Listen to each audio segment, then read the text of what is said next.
You ask Tiger to solve. This deals with linear equations with one unknown.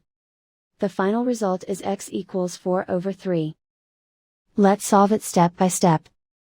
Group all constants on the right side of the equation. Add 16 to both sides. Simplify the arithmetic.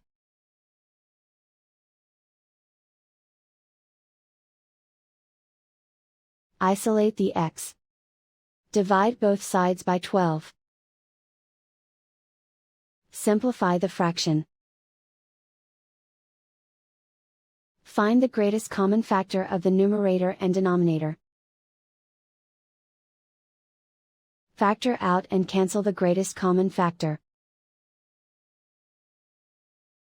And so the final result is x equals 4/3.